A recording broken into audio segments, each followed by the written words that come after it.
Hello, everyone. I can see people joining right now.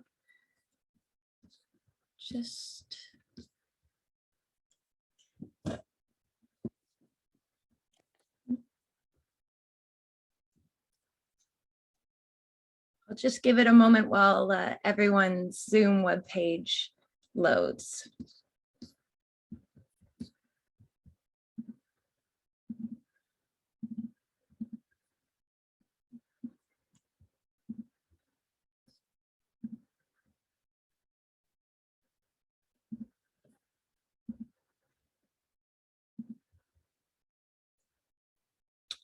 Okay, let's get started then.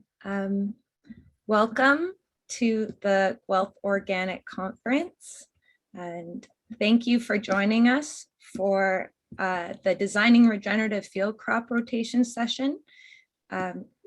We'd like to start with a land acknowledgement.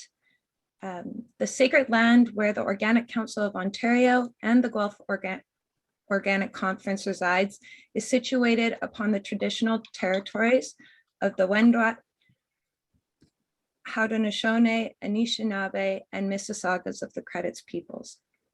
Please take a moment to reflect on where you are situated and the history of the lands you now occupy.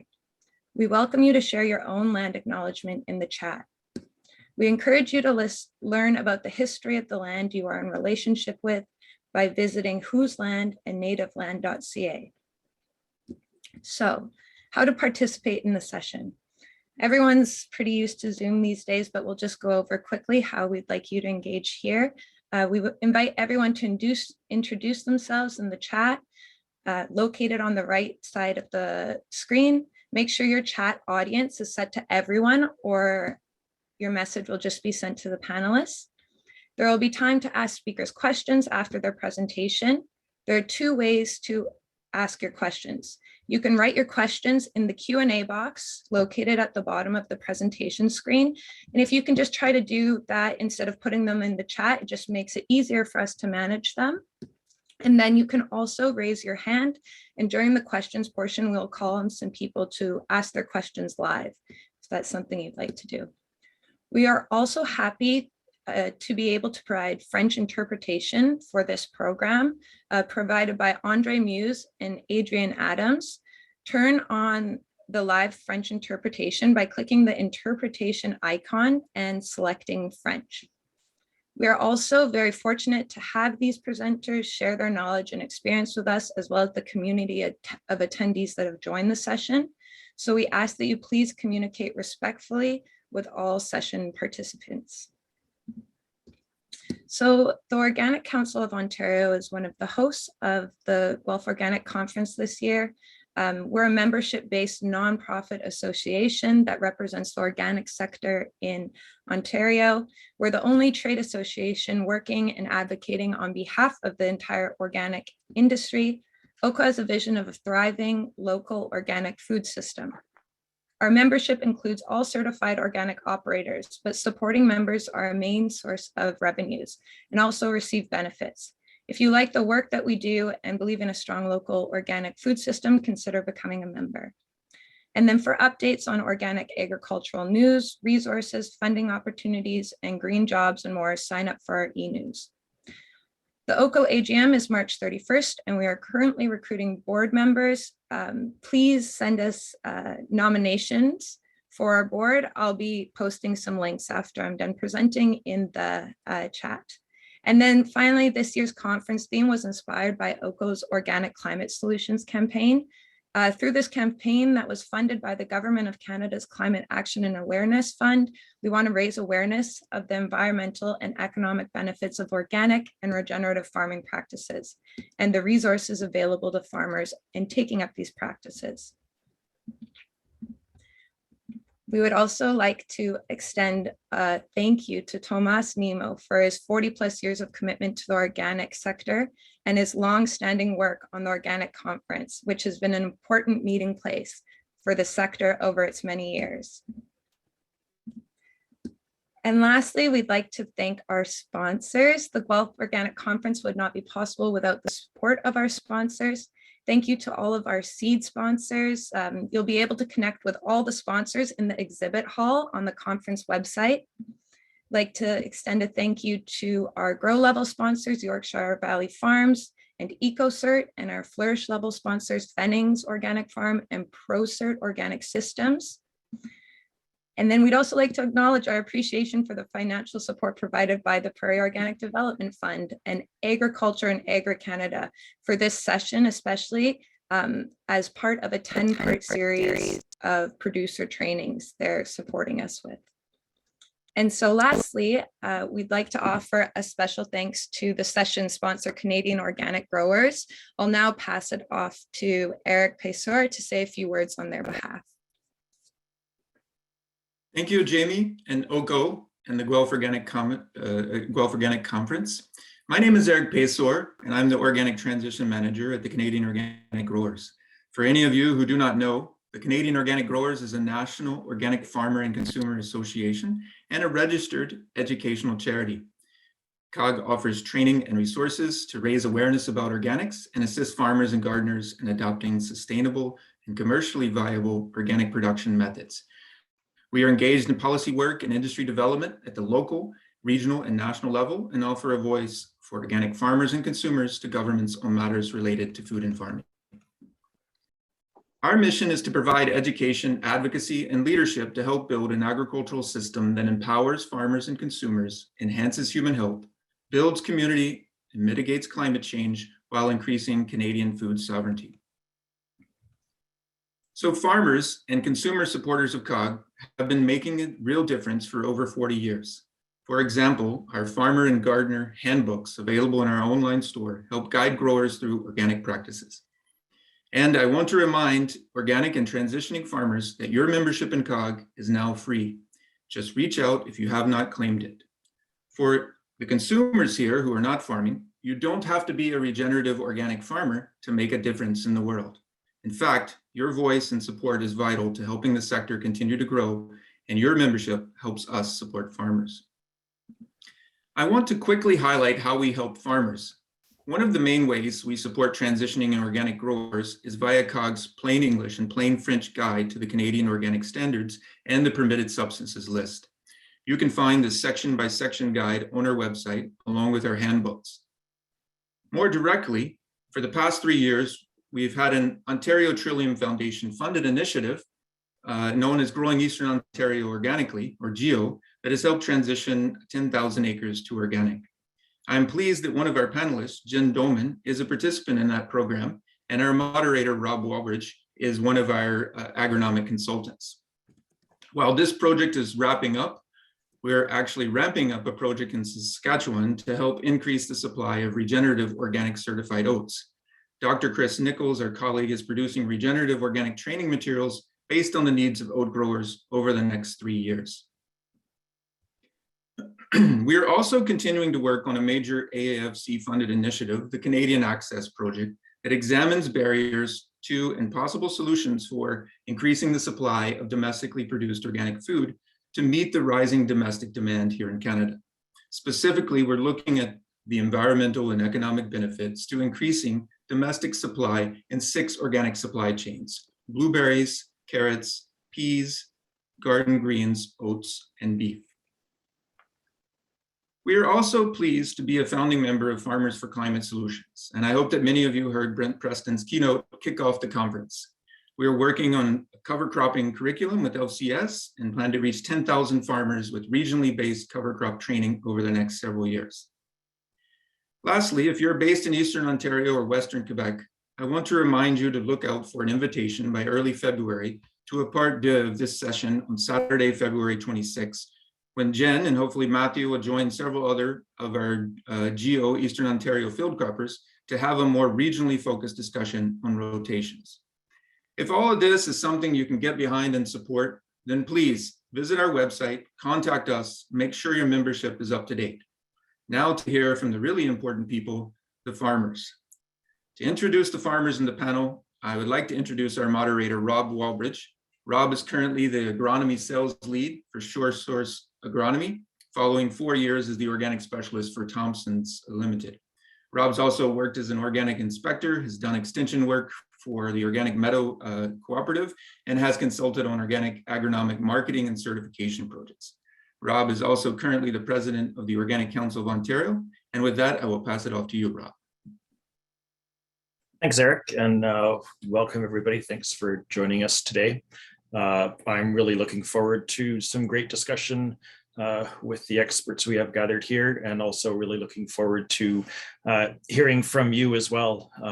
And so I hope that we'll see lots of questions coming into the question and answer box. I think what we'll do is kind of moderate those questions as they come in. If they are pertinent to the presentation that's happening at the moment, then we will ask those and try to answer them as we go along. Other more broader general questions we'll probably save to the discussion at the end. And just given the number of people that we have here, I think we'll leave the ask you to type the questions into the question and answer box during the presentations. And then once we hope to leave 45 minutes to an hour after the presentations for a more general discussion. And then at that point, if people want to raise their hands, then we can open up the mic to let you answer your question, or sorry, ask your questions that way. We also wanted to take a few minutes to kind of get to know you as well and find out who's here. So we put together a few poll questions, and I'll ask Jamie to kind of launch those right now. And then as I'm introducing the speakers, we can kind of run through these poll questions and find out a little bit more about you. So the first poll question here is simply where you're located. And then we're going to ask how many acres you farm, what type of crops you're growing, and then we want to know whether or not your farm includes livestock. So the order of presentation today, we're going to start with Jen Doman. So Jen is a farmer, beekeeper, and independent certified crop advisor from the upper Ottawa Valley. She farms there with her husband, Mike, and their children. She's going to talk a little bit more about, their farm and what they do on that. She's also an active member of the Ontario Soil Network and is actively involved with her local Soil and Crop Improvement Association, as well as being a graduate of the Advanced Agricultural Leadership Program. Our second speaker will be Brett Israel. Brett is a third generation farmer from near Wallenstein, Ontario. They operate 3Gen Organics. They grow wheat, rye, and barley along with feed for their pigs and other cash crops. They've just opened an on-farm store where they sell products, sell pork, eggs, and vegetables. And Brett is also actively involved with the Ontario Soil Network, the Ecological Farmers Association of Ontario. And a lot of you may have first heard of Brett through the research that he did. He was a participant in some on-farm research with the MAFRA on organic no-till soybean production. And our final speaker today will be Matthew Davarin. Matthew is also a third generation farmer. It's pretty cool that we have multi-generation farmers joining us today. I'm not sure how many, I know that Jen's family's been farming in that upper Ottawa Valley area for a number of generations too. So anyway, Matthew and his family farm on Fermes Longprés, just outside Montreal. And so that farm has been certified organic for close to 25 years now, and grow a variety of crops, corn, wheat, soybeans, and very innovative in their approach to soil health, and one of the pioneers of ridge-till production in Canada. And they also operate a non-farm flour mill. And yeah, I'm sure that we'll learn a lot more about their cropping practices through the presentation.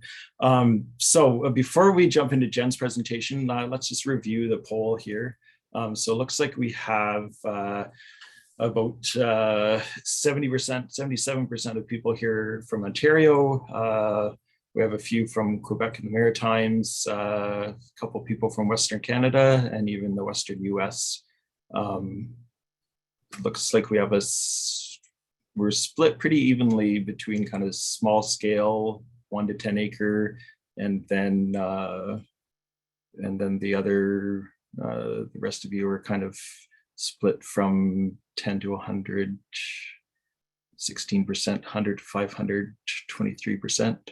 And then 7 people are operating over 500 acres of crops. In terms of livestock, okay, it looks like this is interesting. So quite a few of you already have quite a diverse crop rotation. Half of the respondents have 5 or more crops in the rotation. That's pretty exciting to see as well. And 2/3 of your farms do not have livestock.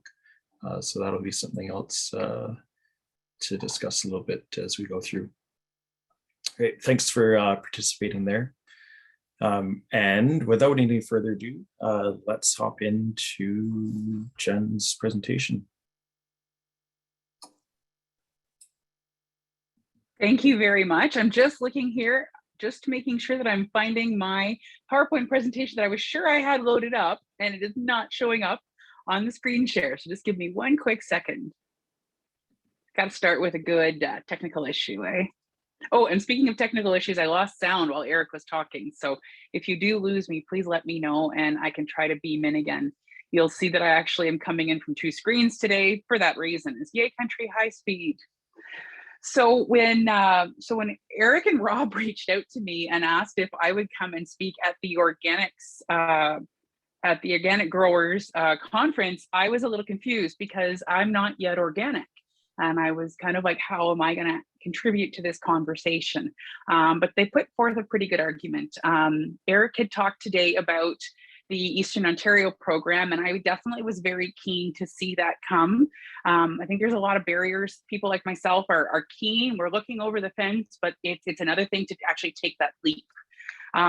So just a bit of background on myself is I do farm with my wonderful husband, Mike, and our kids. Our farm name is Bonnechere Haven Farms, which is named after the river, the watershed that we live in. And we farm 1,100 acres, and we're starting just by transitioning 1 field. Now, the background here, Rob was talking about multi-generationals. I am actually, I would normally call myself a 3rd generation farmer. I grew up in a seed business and an agribusiness and provided agronomic advice to growers locally. And our succession plan, I was the kid who was going to take over the family farm, but we need a lot of whiskey to go through that conversation. So we'll just move on. But that is Ontario whiskey, don't worry. So moving on, I am now, 2021, a 1st generation farmer, farming 1,100 acres with my husband in the Ottawa Valley. So we're kind of starting again at 41 and 42. So I know sometimes when you hear farm presentations and you hear about this multi-generational, it is important. But the thing is that I think when there's a will and a way, you can accomplish anything. And I do see a lot of you on this call today are smaller scale. So even though we're going to be talking, or at least I'm going to be talking about fairly large scale, I think the principles that we're going to learn from Brett and from Matthew, we'll be hearing from them today. So for us on our farm, I know sometimes science is not necessarily something that once upon a time was perceived with organic, although those of you in organic often very much embrace it. So for me, science and sustainability has been something that we've committed to for a long time. And I really enjoy the economic lens and social lens that the organics movement really does. And that's that community betterment as part of that. So we're predominantly grains and oil seeds, although whenever possible, we do try to put in perennial forages in our rotation. And honeybees are actually the most recent addition to our farm. And believe it or not, it's because of neonicotinoids. I wanted to better understand as an agronomist what the impacts were of my conventional acres. I wanted to actually understand the processes. So we have honeybees are a welcome part and also a big part of my zen. We do, and in the past, I've had a very diverse rotation being seed producers. My goal now, starting again without any infrastructure, is how do I find either build a market or find a way to be creative and keep that diverse rotation, because I think it's paramount to sustainability in any agricultural system. We have very heavy clay soil. So I kind of call it, it's honest soil. If you abuse her, she abuses you back. So she's very good at helping us stay on track in terms of making sure we're practicing good soil health structure. Our organic matters are actually pretty good for our soil type, and we have made some improvements by doing a lot of reduced tillage. We do have similar heat units to what the Guelph area would have, because some people think like Renfrew County or the Upper Ottawa Valley, you know, you're in polar bear country, but not quite yet. That's just a few concessions over. So for us, even though we're similar to Guelph in heat units, we're actually a full week shorter in frost-free days. So we have to be a little bit creative. The standard corn soybean rotation that a lot of the rest of Ontario is built around, we're kind of on the fringe of that. So I'm a big soil health advocate. That's how I know Brett is through the Ontario Soil Network. And we've had the luxury of using some biosolids from the city of Gatineau. I'd love to have livestock, but we just simply don't have the workload. And my husband has some health issues that he just can't handle livestock. So for us, when we're moving to transition, what we're trying to figure out is how can we do this without being at the expense of our soil structure and our soil health? Obviously, there's a lot of wonderful things about the organic system, but tillage is a major part of it. And we haven't been able to function without necessarily using, we haven't been using tillage for a long time. So we don't want to gain in one direction and lose in another. So our transition acres, we've got the luxury of being in a neighborhood that has a lot of corn or a lot of beef, sheep, and dairy. So we've been able to take advantage of cover crops for the past few years by having our neighbors actually take it off as emergency feed. And then this year, we've also done some grazing. So our transition acres are seeded down to an alfalfa stand, which we're going to use as our nitrogen for our corn crop once the transition finishes. And Hey, our Jen. major challenges, Yeah, sorry. We've just had a quick request from one of our translators, one of our interpreters, asking if you can slow down a little bit. They're having a hard time keeping up. Something we probably should have mentioned off the start as well. I talk fast anyway, so thank you for that. So drought, time, cash flow, and labor are our biggest issues. So the move to organic, it feels like a big jump. Maybe for a lot of you, it was an instant jump, no concern at all. But for myself, I wanted to make sure that you've got to, in some ways, that 3 years is really good because it gives you time to really focus on how your cropping system, how your marketing, gives you a chance to collaborate with other growers, and conferences like today are a great way too.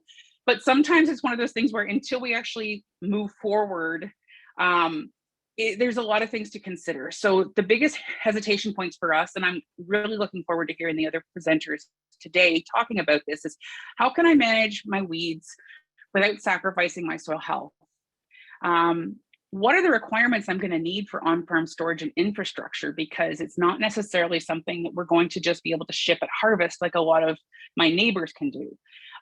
Fertility management, I truly believe that we need to have livestock in a rotation, but we don't necessarily they don't have to be our livestock. So trying to find ways to source nutrients to make that make sense. And then the competitive advantages that we have as being seed producers, we already have very good record keeping, good crop history, good sanitation practices. And that's the one thing is our staff actually really understand that as well.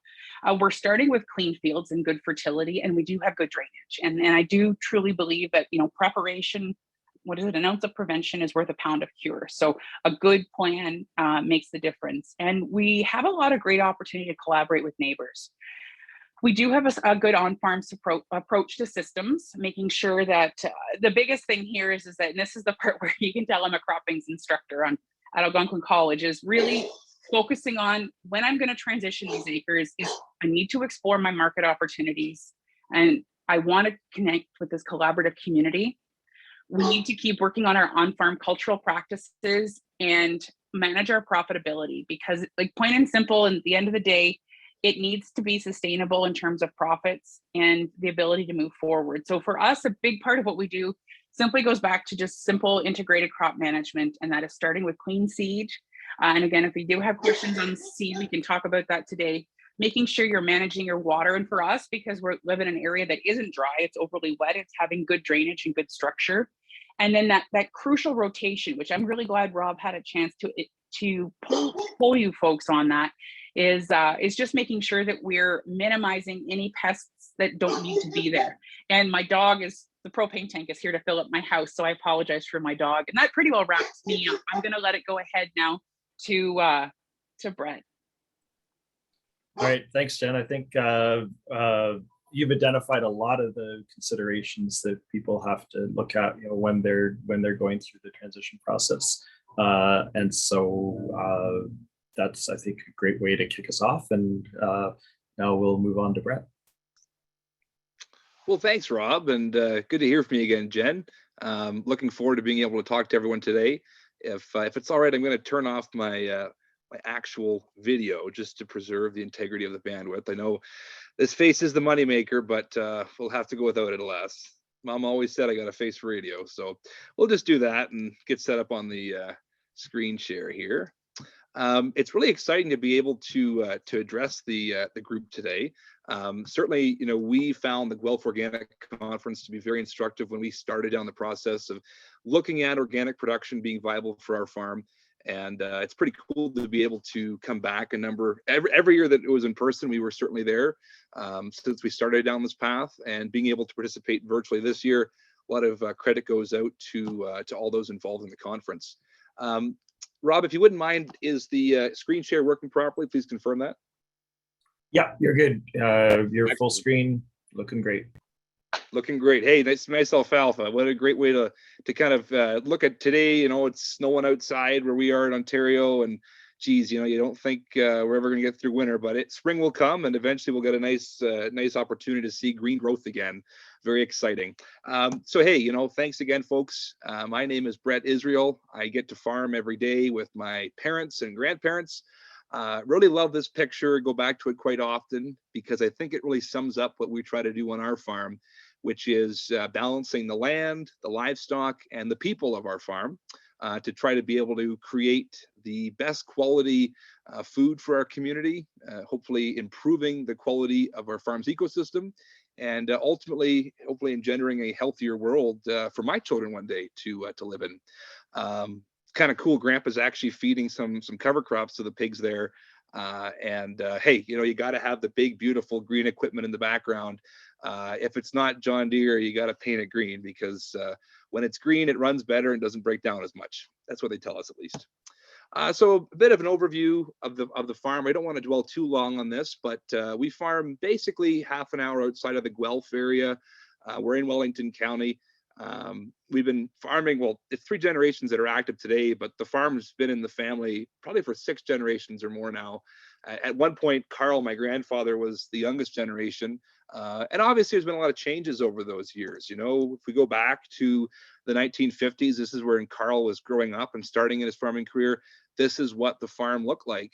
And you see, the stooks of small grains in the fields, lots of trees, the old bank barn, and a little hut for the pigs and whatnot. And if we flash forward to where we are today, this is kind of where the farm has grown to. There's been a few more bins constructed for additional grain storage as we've expanded our acreage, but this is what we are today, really. It's a mixed farm with the livestock and of course the crop production. Our goal is to be able to scale organic production to the level where we can successfully feed a growing world, but do so in a way that I think looks after the quality of the land and hopefully in the process build stronger communities as we do it. And so we raise about 180 sow farrow to finish swine herd. We market the vast majority of what we produce directly. We've got some great distribution channels throughout Ontario. As Rob mentioned, we have our on-farm store, and we also have a processing partner that looks after our US markets. We're producing roughly 70 to 80 market hogs a week. And having the pigs in the system has really enabled us, I think, to expand our rotation. it was interesting to hear Jen talk about some of the challenges she sees in organic agriculture. I mean, we face those every day. We've been trying to farm this way now for the better part of 6 or 7 years. And I'd say that as we've moved through the process, we certainly have found that our cropping system is probably the best way to combat some of those challenges. And I love this picture too. You know, it's taken in November. It's an aerial photograph in November, and just look how much of the farm is green with something growing on it. Whether it be a cover crop, a winter seeded small grain, you know, that's how I think we're going to get ahead of the weeds and win the day, is by having living roots in the ground, really infusing the system with an improvement from a soil health perspective. This is just a little shot of the on-farm store. I do think one thing to touch on there is when it comes to finding markets for what's being produced on the farm, that of course is one of the real considerations around expanding one's rotation. And we found that by trying to integrate more vertically and basically marketing a lot of the crops through the pigs themselves, it's provided us with more flexibility in terms of what we grow in the fields. Small grains in general serve as the foundation for our cropping system, and we kind of have them at the center of this wheel of diversity. They're a very flexible utility crop for us. And being able to market the pork directly, it's a pretty cool experience to actually shake the hands and meet the faces of the people that you're providing food for. The direct marketing has also allowed us to find direct markets by processing our own corn for tortilla chips, as well as a number of small grains that we get the flour back and have quite a booming flour market ourselves. So it's exciting to see that, this system can support itself in a sense that, you know, we have a symbiotic relationship with our customers. They want to see more diversity in our cropping systems, and so we're able to do so. And the reward for that, I think, is a better food economy for everyone in our area. This is a cool picture too, and I put it in here because it comes to what our whole focus here at 3Gen Organics is, which is this concept of knowing your farmer, know your food. So often we get asked, you know, how can we get to a greater level of respect and understanding and hopefully move this whole discussion forward? I think it all comes back to those personal relationships. The more connected we are with our food, the more connected we are with our land, and hopefully we'll be able to provide better quality ecosystems for the next generation. So shifting gears from that a little bit, what's Jamie standing in a field of here? Well, this, you can probably guess, is a multi-species cover crop. Got some hairy vetch. We have some different clovers in here as well. And what's been really cool, having that small grain base of the system, is that it gives us opportunities to get these cover crops throughout our whole cropping system. So this particular field was actually a field of winter barley. The winter barley was combined in the end of June, start of July. And it gave us this fantastic window to get this multi-species cover crop up and growing. So within about 6 weeks of seeding, the field looked something like this. And by the end of August, we were able to work this down with their high-speed disc and actually drill winter wheat into this field. And so what a fantastic green manure crop. It's keeping the ground covered during the summer. It's providing so much beneficial aspects to our farm. And when we have customers out to the farm, this is exactly what they want to see in their food system. They want to see green growing fields. They want to see beneficial pollinators. And so rather than just having an altruistic approach to this, being a consumer or a customer focused farm, we are, in my opinion, rewarded because they see the beneficial practices that we're doing, and it benefits our bottom line. It'll benefit the quality of our soil, and it'll hopefully benefit the state of the environment, which we all share. Two pictures that I kind of want to show just to kind of demonstrate where a lot of our problems can come from. And so this is a neighboring farm of ours. We don't farm this ground. I'd like to be farming it, but we don't. And you see here, soil that definitely is not looking like it's in great shape. This particular picture was taken in December, and in our part of the province, it's not uncommon to have these freeze-thaw cycles, snow will melt into rain, a heavy rain event, and this is what the ground can look like. We definitely have more tillage being done than what needs to happen. The ground's going into the fall bare, and this particular field, it quite often experiences weed pressures, even though it's conventionally farmed. So I think we all can look at ourselves and say, hey, how are we doing to look after the quality of our ground? And ultimately, what ground would you rather farm? This is our field right adjacent to it, and this is a beautiful stand of winter barley. We really like working with those small grains. It's providing a number of services to the farm, and ultimately it grew to be a phenomenal crop. So we're not seeing soil leaving the farm here. We're keeping the ground covered. We are infiltrating more water. And ultimately, I think being able to take advantage of those December growing conditions that otherwise is just seeing soil and nutrients leave the farm. One other point before we get too deep into the rotation discussion that I think is critical is that of compaction. Compaction is the silent yield robber. And here we have our rapid tire inflation deflation system installed on our John Deere 8R 370 and our Husky manure spreader. A lot of the challenges that we find that we face as an organic producer, comes down to trying to reduce tillage, but also managing weeds, and then this whole question of when are we going to fertilize the crop. And we found that compaction has been a major driver of weeds on our farm. Certainly, being in the livestock business over the years, in the past, compaction was never really considered a major issue. But we found that this particular system has paid dividends. It's allowed us to run over the ground with doing less damage. And the basic premise of the system, for those that might not be familiar with it, is that we have a high capacity compressor mounted on the front of the tractor.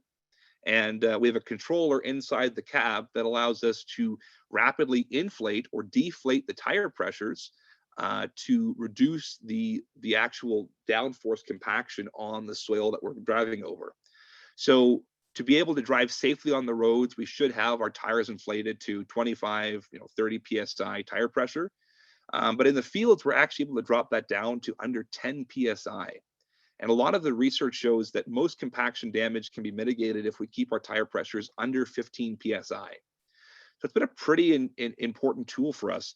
A great way to, to kind of think about this compaction discussion is, imagine you're on a nice sunny beach somewhere warm right now, and two people are going to walk over your bare feet. Who would you rather have it be? A 400-pound sumo wrestler in snowshoes or a 7-year-old in hockey skates? Well, I think the answer is pretty easy. I take the sumo wrestler because that mass, that load is being distributed over a wider footprint. You reduce your tire pressure, you widen your footprint, and hopefully reduce compaction in the process. So this is what it looks like in the springtime. And you can see the squat on those tires when the system's deflated. As far as I'm concerned, for organic producers, compaction can be a pretty big yield robber and can certainly impact your capacity to have more diversity in your cropping system. So if we can look at compaction, maybe that's a great driver of weeds on your farm. And the investment in a rapid inflation deflation system will reduce fuel use, improve tire life, and ultimately have some impact on crop yield and hopefully reduce some weed pressure there too. So give it a thought for sure. It doesn't have to be rapid inflation or deflation. It could even come down to what size tires you're outfitting equipment with. When we upgraded our bale wagon, we wanted the largest tires that OK Tire in Elmira could install for us. These are great floater tires. It definitely, actually the tires cost more than the whole wagon and rack did. But you know what, when we run over as many acres as we do with this wagon, it's really nice to have the right quality tires on there. And you never really think about what those tires can do, but we've found a real benefit in reducing the compaction and they're, as an extension of that, those compaction related weeds that we have to deal with. Now onto the rotation discussion a little more formally. And I think it's important to discuss that I don't even like the term rotation. I think it's kind of primitive. It's like those primary colors. I mean, it's good for those people that want a replicated idea that can be scaled across their whole farm. But I think we really need a zone-based cropping system. So we practice dynamic management on the farm. We don't have any set rotations. Really try to focus on what Mother Nature's telling us, what we're seeing from the ground, what our soil tests are telling us, and make an active plan based around that. Now, with that said, I'd kind of like to walk through what a basic system could look like for us, and then go through a few different alternatives to what we're doing and how we're finding these alternative rotations or systems, I should say, are addressing some of our weed challenges. So, you know, Hey, Brad. most folks would probably have, oh, question, Rob? Yeah, before you jump into that, Sure. I've got a question here about the cost of your rapid tire inflation deflation system. Okay, cool. I'll go back.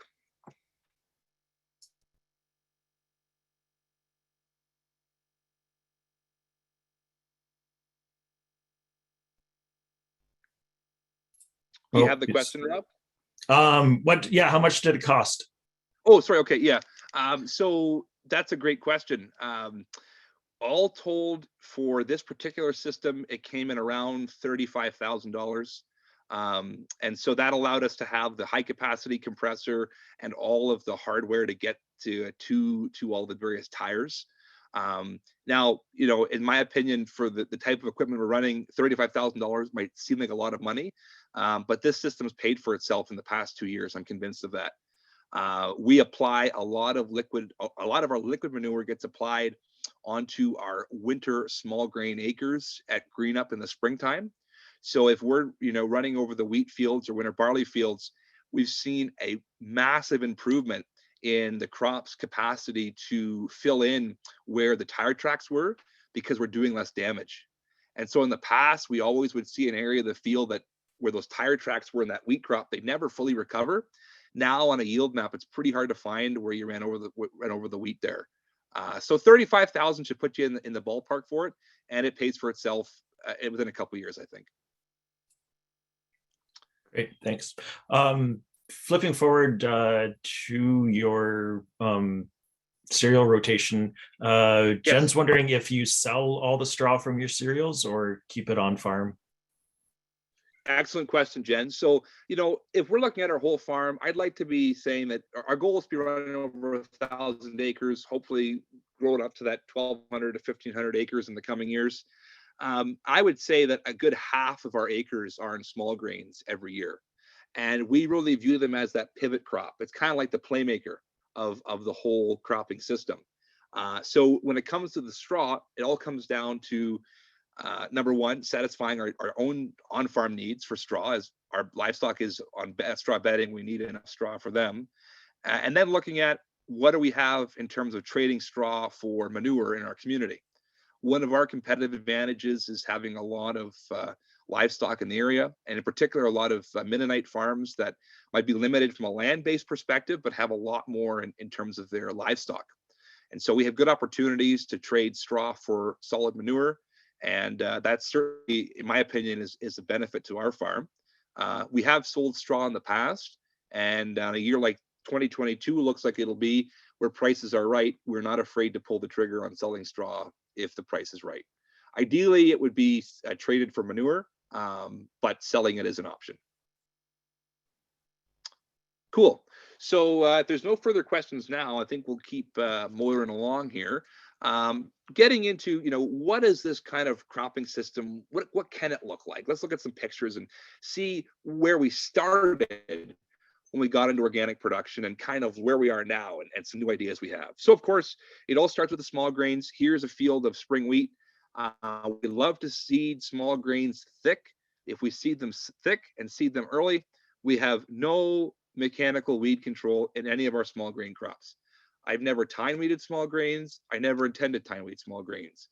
If we seed them thick early and have decent fertility there to support them, we found that to be the best cultural practice. So there's some thistle patches that are poking up here and there, but it has never been enough to substantially impact yield, and the grain quality has been phenomenal.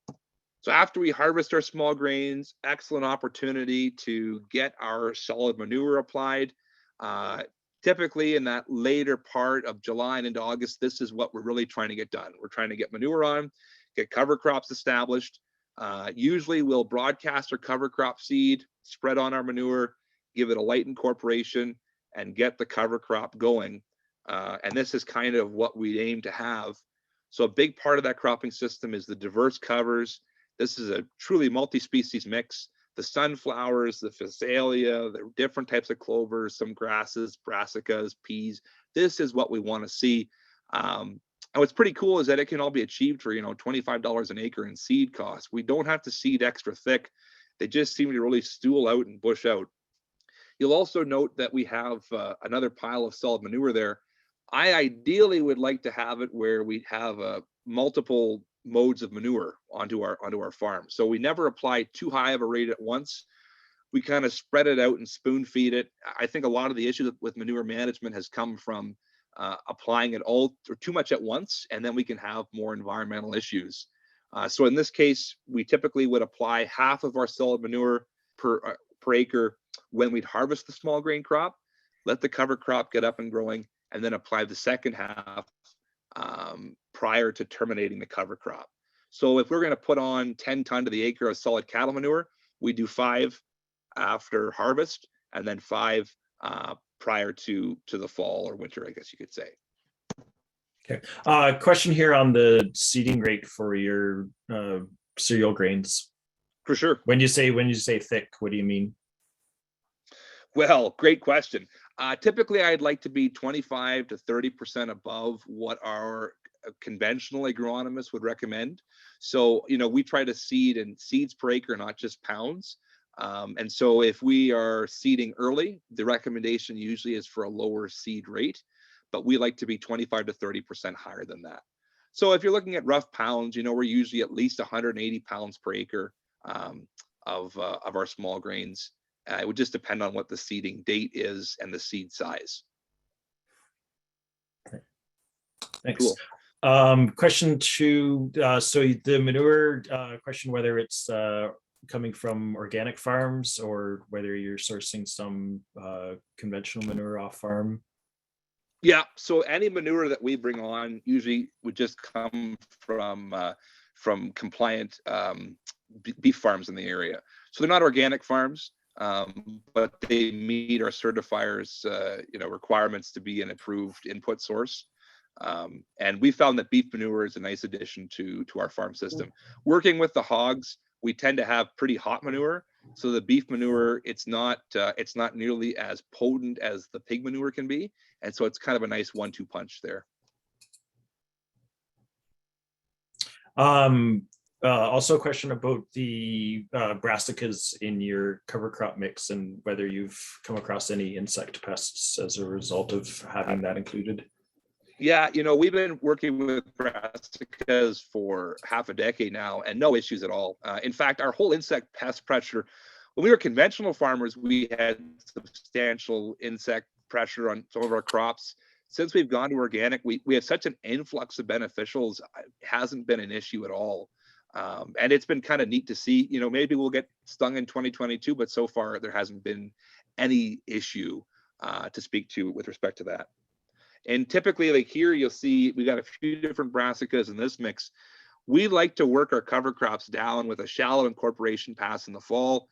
We're on heavier clay soil, and it might not look like that in the picture because we're really trying to improve it, but we're on a heavier clay ground. And if we can work that cover crop in the fall, we keep some ground cover, let it decay over the winter. We found that to be a winning combination versus having that thick of a biomass come spring. And one of the things that I find interesting too, I know in the fall you see a lot of folks, conventional folks, are burning their cover crops off. I'm not a scientist, but I tell you what, if I was a little soil bug and I had to go eat something, I'd rather devour that lush green, succulent stuff. That looks like a salad, for heaven's sakes. And I'm supposed to eat more salad. So I think there's a real advantage to working down those covers green. We're just doing shallow incorporation, only a couple inches deep. And that John Deere high-speed disc has been a nice addition to the farm.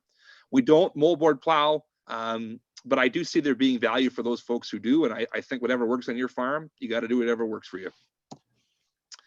Another point that I think is important to touch on from this whole rotation perspective is rotating through uses of manures at different times. We're all RTK on our farm, so we have sub-inch accuracy for all our GPS work. And that's allowed us to go to side dressing manure into standing corn. So rather than applying manure all up front ahead of corn, we can delay that and actually go and side dress into the standing crop. And it's been a real advantage to us. It's helped our nutrients spread out a fair bit further and actually reduce our workload in the springtime and shift it back a wee bit. So side dressing has been a nice addition from a whole farm system standpoint. We interseed pretty well all our corn with a cover crop. This is a nice one here. Multi-species mix, that's kind of what we're aiming to see. I think that those covers are a really important part of that whole farm system management. As the corn crop would progress to drying down, you really see how that cover crop almost takes the baton on in that relay race, and it's charging forward to the next step. We do play with the relative maturities and whatnot of our crops as well. So if we want to really get a nice fall cover crop, we will back off the heat units of our corn hybrids.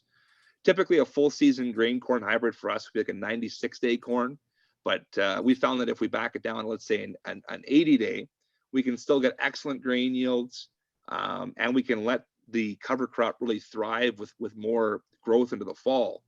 This particular field shows an 80-day corn hybrid, harvested in September. Actually, it was harvested like September 22nd, so pretty well the last day of the summer, and great opportunity for that cover crop to grow up and add more value to our whole cropping system. So when was that interseeded? So that gets interseeded right after our last row crop cultivation pass. So we have a air seeder installed onto our row crop cultivator, and it allows us to get 2 jobs done at once. So I know Jen talked about disturbing soil, and hey, the act of row crop cultivation can do that.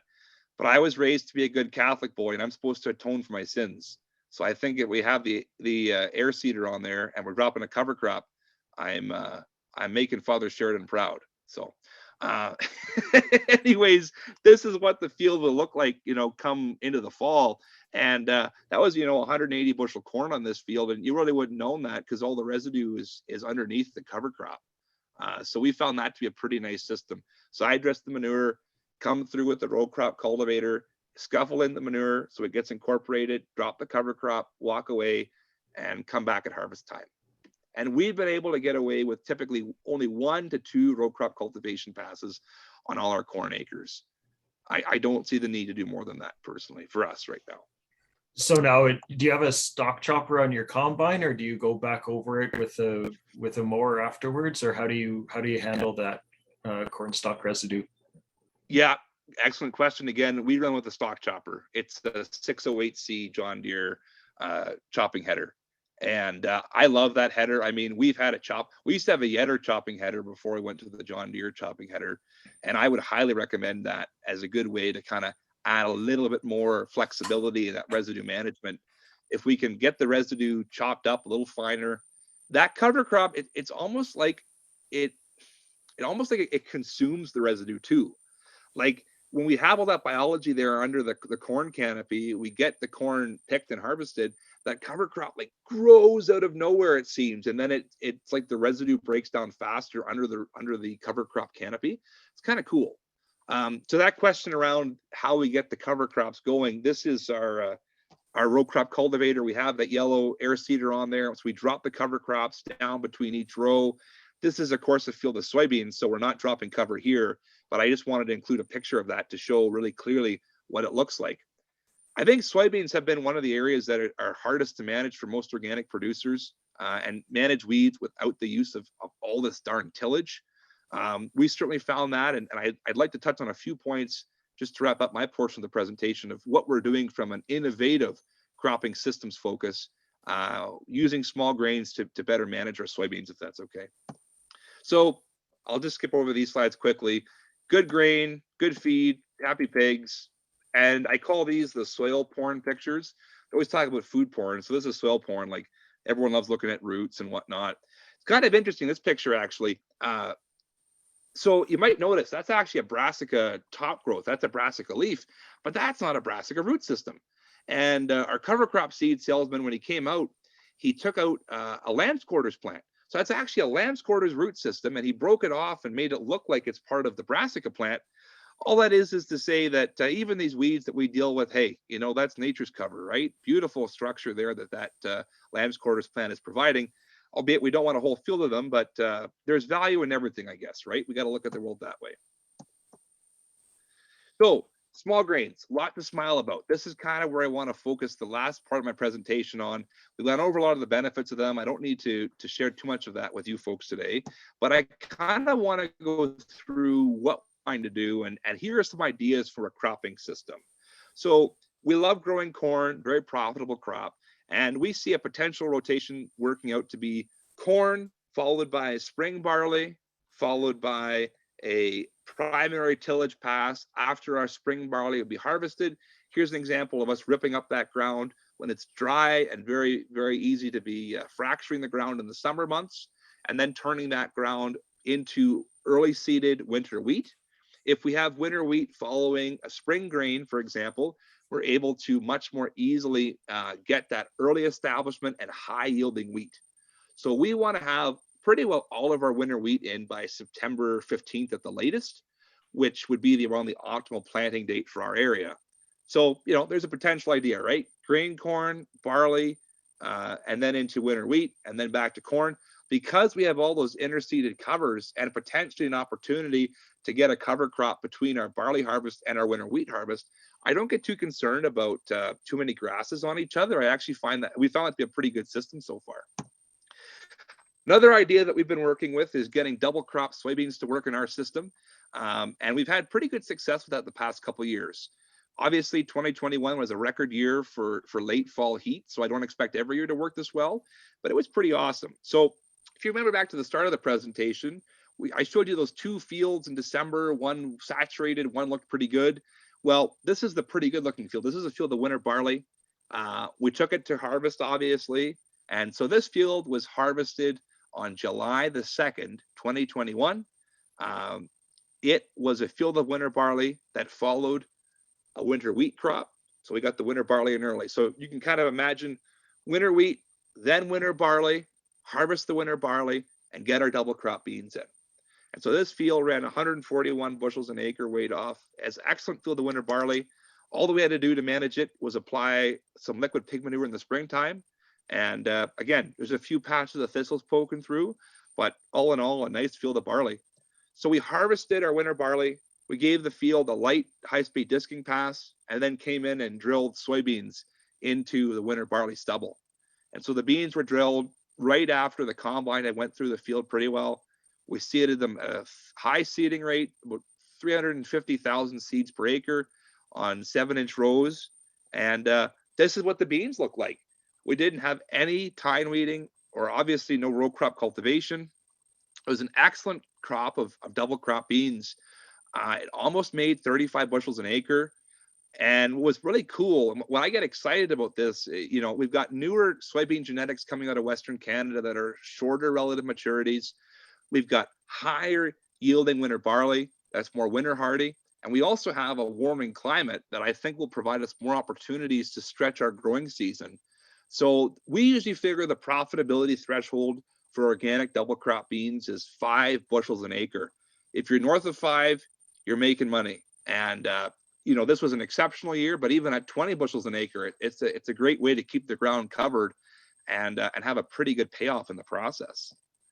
We've also, of course, experimented with this cereal rye-based soybean management, done a lot of work on no-till beans using a cereal rye roller crimp mulch. We've done it for 3 or 4 years now, and you know, it's a cool system, but I don't see it being all that practical on a consistent basis. So what we're trying to figure out now is how we keep this cover crop in the system and still reduce tillage in our beans. So this year, we actually harvested the rye as opposed to crimping it. We took it for green feed, made a ton of forage, and we actually feed our forages right back to our pigs. They love it. They devour it. And of course, they'll return the manure. So what a beautiful system. And so then after we harvested the rye for forage, we came through with the high-speed disc, worked the ground up a little bit, and then came in with a no-till drill and drilled our soybeans into that mulch. So we gain with the crop competition, we get the cutting action of the MOCO, and we've got the allelopathy of the rye as the roots break down. It was a pretty cool combination. We drilled the beans on June the 8th, and they came up looking pretty darn good. You got the few rye plants that are there still, but nothing to concern yourself with too much. Man, this was the best field of beans we have ever grown. It was thick. It's almost up to Jamie's waist, or past his waist, almost up to his elbow there. Oh my gosh. hard to walk through actually. When it came time for our fall crop tour, the beans were actually lodged down, and you can see that's why they're a fair bit lower here than they were in the previous picture. But a beautiful field of beans, solid seeded, no weed control, also no white mold, which is kind of interesting. We're in a white mold area, but I think the biology is helping us out a wee bit there. And when it came time to harvest, it was a farm record for soybean yield, over 70 bushels an acre weighed off. Plus we had the rye crop. So that was pretty cool. So maybe we can think of a way to get, the cereal rye into a more diverse cropping system and view every crop that we can grow as a tool that we have in our toolbox. If we're on highly erodible ground, why are we growing row crop beans? Let's figure out a way to grow these solid seeded beans that don't need as much tillage. I think that all the opportunities are out there, and surely with all the bright minds on this call, we're going to see some really cool ideas come forward. Lastly, alfalfa fueled corn. It's a love story. Like any great love story, there's tragedy, there's drama, there's intrigue. It's kind of sexy, but it's also intimidating. It's forage based. So we've got the forages back in the system. We're basically trying to get to a system that allows us to get alfalfa back in the system. Here you see the nurse crop being harvested, a tripper nurse crop, triticale and peas. The alfalfa is underseeded into this spring seeded nurse crop. Let the alfalfa grow up for a year, make some hay the first year, and then try to turn it back over into the ground. We thought the high-speed disc would work. Newsflash, it looks great, but it didn't. The alfalfa came roaring back. Even here, when the field looks, where's the alfalfa? Well, within a week, it was coming back and not looking all that great. So this particular field, we did a biomass sample before working down the alfalfa. It's over 160 pounds of plant available nitrogen just in the alfalfa. So we applied no manure to this field. We just wanted the alfalfa to provide some weed control and fuel the corn. Well, the alfalfa's coming back. The corn that's there is struggling. So like any good farmer, we thought of, hey, what's plan B? We took out our old, well, it's actually kind of new, but it's a smaller rototiller than our old one. Got out a rototiller and our compact tractor and started working down this alfalfa. So I was running over this field with a 47-inch rototiller in the heat of June, going half mad in the process. It was not a pleasant experience. But we were able to work that alfalfa in and get a pretty nice seed bed. So we had to get the old sweet corn planter here out and plant 4 rows at a time with a bare bones planter and a 47-inch rototiller. I mean, not your typical seed bed preparation or planting tool. Well, we thought, hey, we'll give it a shot. We ended up doing about 2 acres of different trial spots over the course of the farm like this. And the corn was just amazing.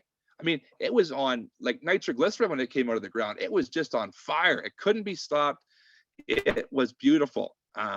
No manure, just the alfalfa, and pretty awesome. I mean, no nitrogen, no blind weeding, no scuffling, all the alfalfa, and even a lamb's quarters plants in there, but in general, pretty clean. You can see here the comparison where we replanted versus where we didn't replant. So that's why it's a love story. It doesn't always work out. It can be kind of tragic. Certainly where we didn't replant, there was hardly any crop there. And where we did replant, it was our best corn yet. So we ran 240 dry bushels an acre over our 2 acres of plot this year. This was an 80-day hybrid planted on June the 5th. I mean, phenomenal grain yield and pretty cool. If we can get to the system of alfalfa and then to corn, and keep the rotation a little bit tighter on some highly producing acres, I think there's a way to rotate these forages back into our system. I think the key takeaway, though, is that there's no set pattern to success.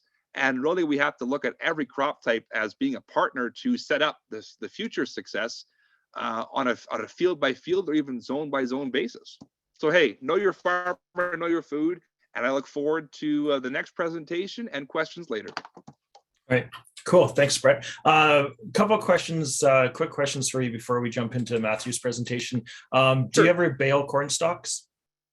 No. So we have baled the stover in the past. I mean, it's extra compaction in the fall. If you let it stay till the spring, it can be drier and make nicer bedding. But we find that with the amount of straw we have, the pigs typically like to be on the straw bedding a little bit better than the stover. Also a question about seed sourcing, where you purchase seed from. Comment here that it's a lot of people have a hard time finding certified organic seed compared to non-GMO or untreated. So how do you deal with that challenge? Yeah, it's certainly a good question. We like to keep back a lot of our small grain seed if we can, and even our soybean seed, try and replant that stuff that did successfully well in our organic system. We'll typically turn over about a quarter of our small grain and soybean seed on an annual basis. So we like to keep new genetics in the program, and sometimes grow that stuff on our transitional ground, let's say, and then use that as seed on our organic ground. When it comes to corn hybrids, we grow a variety. We do grow some certified organic hybrids, but I mean, it's got to be the right genetics. And so for us, we certainly do utilize non-GMO untreated hybrids if the uniqueness of that genetic profile is not available in a certified organic package. So I like that we're seeing more opportunities become available from a seed sourcing perspective. And I'm confident that when the seed companies realize, hey, farmers can grow high yielding crops in an organic setting, hopefully they'll provide more opportunities in a true certified organic package. All right. The last question is whether you use any biological seed inoculants. Great question.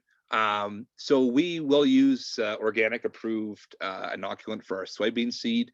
I don't know if we really need to keep using it. I mean, I've heard contrary information to say that it's worthwhile. Some folks say it's not. I really think we got to try to do is foster a healthy soil ecosystem that's able to support itself, because we could put whatever inoculant we want on for mycorrhiza fungi or, rhizobia bacteria, but if the soil is not conducive to support life, it's going to eventually die, especially if it's not native to the ground. One last thing I should comment on: we're putting in a new manure pit on one of our farms right now, and the excavation teams had a heck of a time. We've got frost in the ground 13 inches deep, and they can't figure out why. I mean, they just finished a job just down the road, only 4 inches deep frost. And then it hit us. Is it because we've got more of these root channels, this infiltration? We've got more channels for the water to get down through the ground and maybe more workable topsoil now. The frost is getting in the ground deeper. Because when the boys got the top layer taken off and left only about a foot of clay on top of the target grade for starting to pour concrete, they left it over the weekend. They came back when it's just the subsoil clay, only 3 inches of frost in it, even though we hit -25 this weekend. So it's kind of cool how all these things can relate, right? Like how we manage the soil can have a big impact, and the frost tells us that.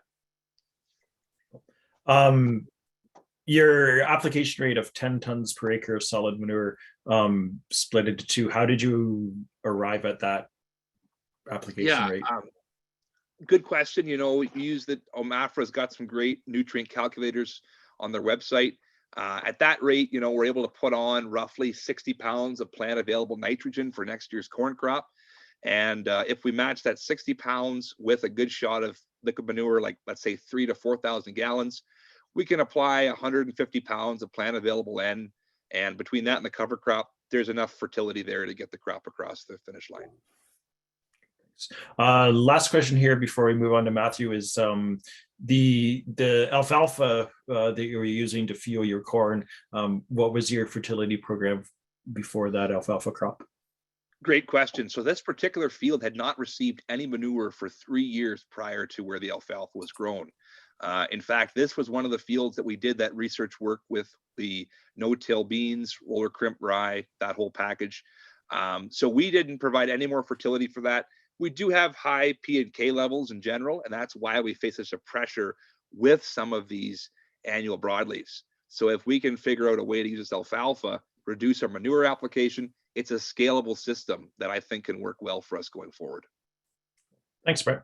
All right. I know we're running a bit behind our schedule here, but I think we've had some great discussion throughout Brett's presentation, so I'm not too worried about timing. Matthew, if you want to take it over, I think you've got a presentation to share as well.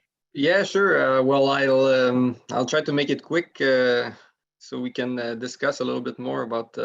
Actually, I really liked your presentation, Brett. I see a lot of similarities between our two business models, and it was very interesting to see what you guys do. So thank you for that. I'll try to share my screen.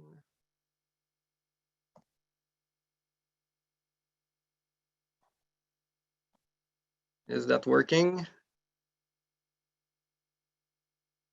Looks Oh. great. Okay, perfect. There you go. Can you guys see that? Yeah, that's perfect. Okay. Take it away. Actually, it's an old presentation. I didn't know I could share my screen, so I just pulled that from my computer. But there's some interesting pictures that you guys may want to see. So we'll go over that real quick. Well, first of all, I'd like to thank you for inviting me, Rob, and giving me the opportunity to speak to you guys about what we do on the farm.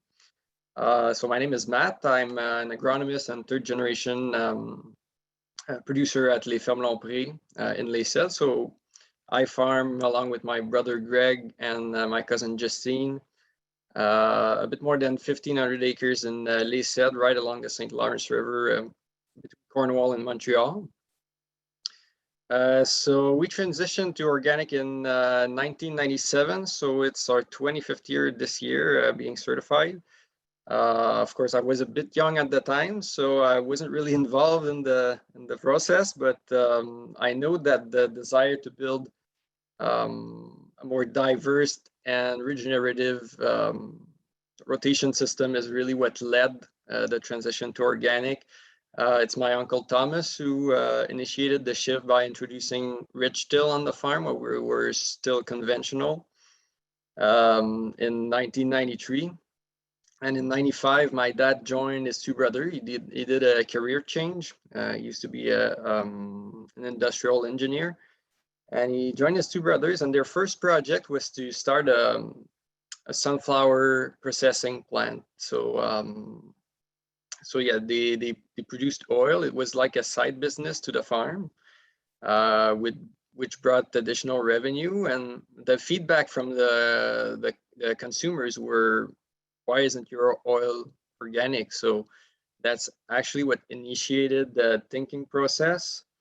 And so by 2001, the farm was 100% certified organic. So yeah, that's something we cover. So we farm mostly heavy clay, and I really liked sorry, I forgot her name, but the expression that the other presenter used about if you abuse her, she'll abuse you back. That really applies to to the heavy clay we farm. We also farm clay loam and a bit of sandy loam. So we have a diverse soils on the farm that we covered. Well, actually, these are some of our objectives, values.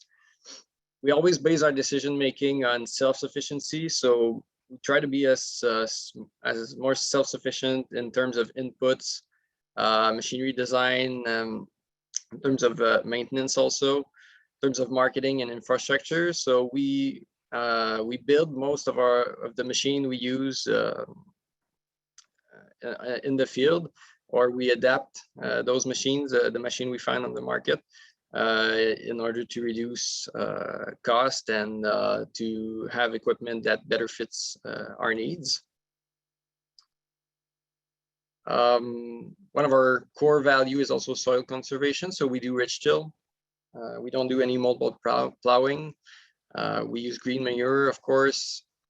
We try to limit as much as possible the use of manure on the farm. We don't really have accessible manure. Most of the manure we use is chicken manure that comes from other regions of Quebec. So yeah, we try to limit as much as possible. We don't use any manure for corn. The only manure we use is after soybeans in order to bring the nitrogen levels a little bit up for the wheat crop, the spring wheat crop that comes afterward, to try and get a good quality for the processing, the flour processing business we have on the farm. Another key value is biodiversity. Of course, we're certified organics. We have quite an extensive shelter belt program on the farm. We're at about 12 kilometers of shelter belt introduced on the farm.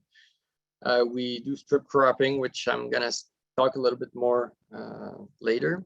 And we do habitat preservation and enrichment.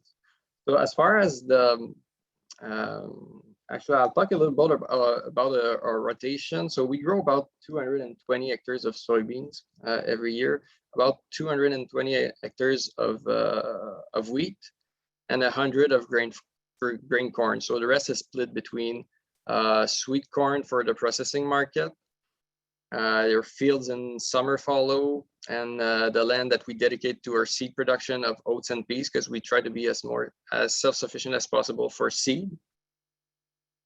We also grow about 3 hectares of lentils in double cropping with oats. So I'd say we are at about 80% self-sufficient on seed, the exception being grain corn, of course, and clover. And we always see our rotation as a whole instead of focusing on individual crops. We look at the entire rotation in terms of making decision, technical and financial decision. So we also keep in mind that vertical integration is really a core value in our business. It brings us revenue stability, and we base our marketing on traceability, transparency, environmental preservation, and that's really what the processing part of the business has brought us. So this is our flour mill. We process about 1,000 tons of wheat per year. So it's a bit more than what we produce on the farm. And we focus on the greater Montreal area and Vermont. Some of the tools we've developed over the years, they've allowed us to adapt our practices without wandering too far away from the typical organic cash crop rotation, I'd say, being wheat, corn, and soybean in our area. Rich till is the best example of the practices that we've used. It allows us to keep 100% residue cover over the winter, to limit the tillage to a minimum, while actually forcing us to do traffic control, which reduces compaction. We use it in corn and soybeans. And it consists in building a ridge in corn or sunflower. It uses RTK GPS guidance system. And one of the things it does for us is also it dries and warms up faster in the spring. It's also really beneficial in terms of operational cost compared to conventional tillage. It requires less horsepower for tillage, and it allows us to avoid the soil preparation in the spring, which cuts cost a lot. And this is how we do it. So we have the ridge that was built in corn the following year, actually the precedent year, and we chop off the top of the ridge to plant the soybean crop on top. So that's the only tillage operation that we do, and it's done at the same time as planting. We also have another thing that we do on the farm. So my uncle Thomas, he came up with a concept to solve kind of an issue that we had, being soybean aphids. We have quite a large piece of land along the Soulanges Canal, which is about 200 hectares.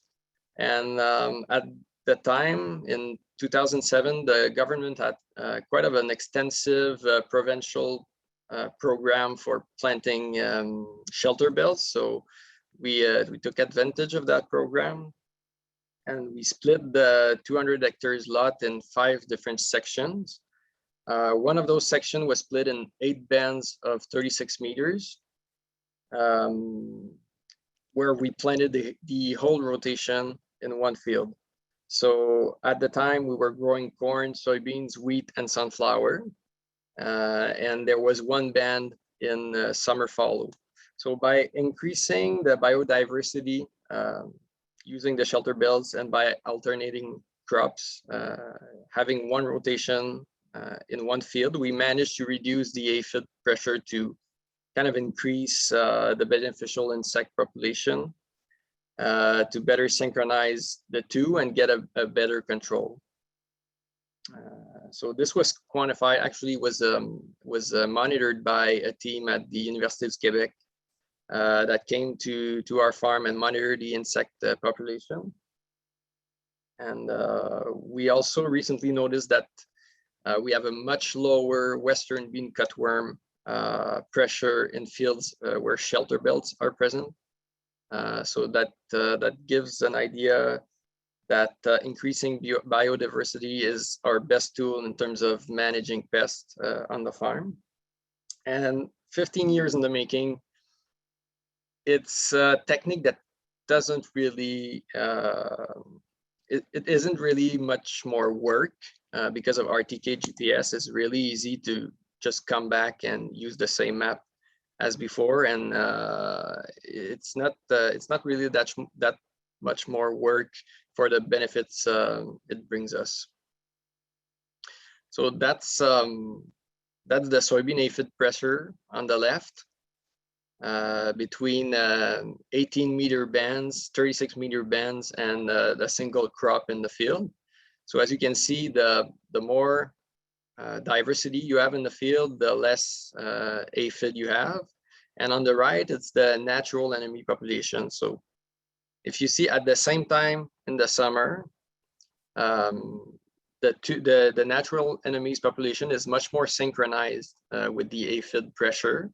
So we get a much better control with an alternated crop system. So we don't use any manure in our corn. And so there's a phosphorus pollution problem in Quebec, and the use of manure is actually regulated since the 90s. We have to do soil tests at least every 5 years, monitor the phosphorus and aluminum ratio, and we have to do an annual phosphorus use report. Our fertilization plan has to be overseen by an agronomist. And most of the people around here, actually in organic, are trying to meet the nitrogen demand of corn with manure, which usually tends to encourage the phosphorus buildup in the soil. So we always try to reduce as much as possible our use of manure on the farm. So we rely exclusively on green manure for corn. Some of the benefits are autonomy. We have more long-term durability, at least, I think, and reduction in compaction. And the downsides, we have about 300 to 400 kilo per hectare yield decrease, which we found kind of insignificant considering the cost of manure in our area and the cost of spreading it also. Yeah, so that's actually yields, corn yields with and without manure over the years. And as we can see, the average difference is about 400 kilos per hectare. So yeah, these are some examples of the thing we do to kind of reduce our environmental impact on the farm. We also do double cropping. So we do wheat and yellow peas together in one field. That allowed us to increase a little bit of the nitrogen in the growing year.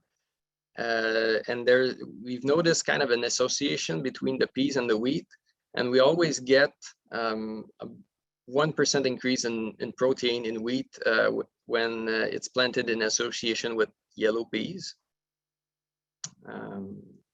So yeah, that's something we do. We're self-sufficient for soybeans and wheat in terms of seed. So we have seed cleaning capabilities, and we do selection in the field. Because we found we need genetics that are more adapted to our production system.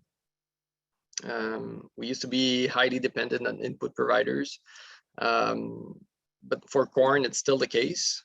So there was only untreated, conventionally produced seeds available in our area.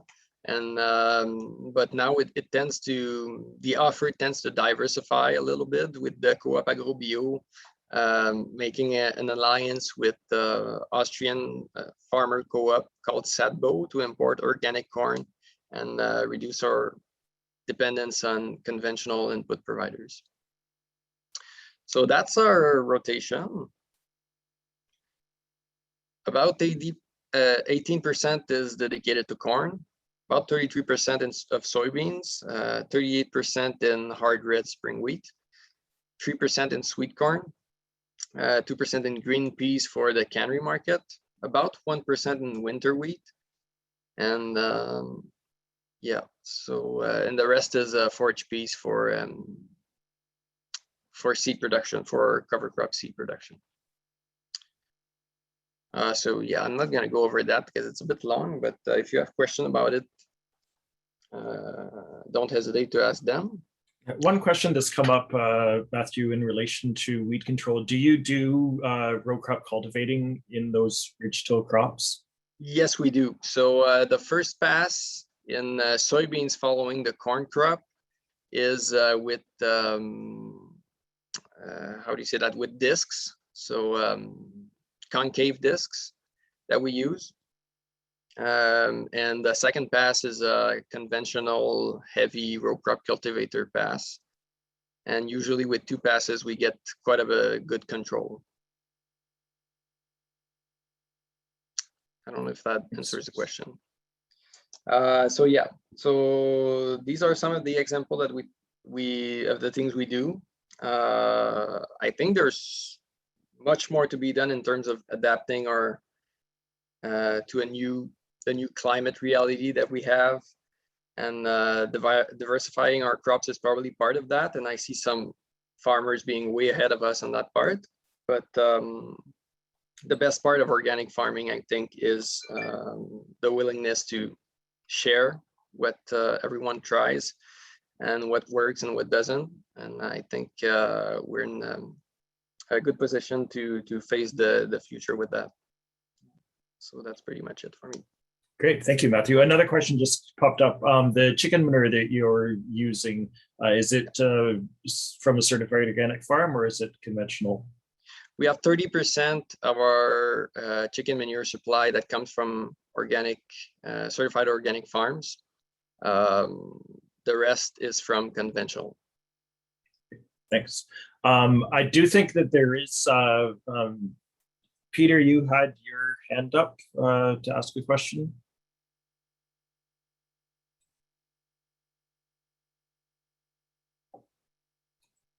You'll have to unmute yourself, Peter, and then you can ask your question.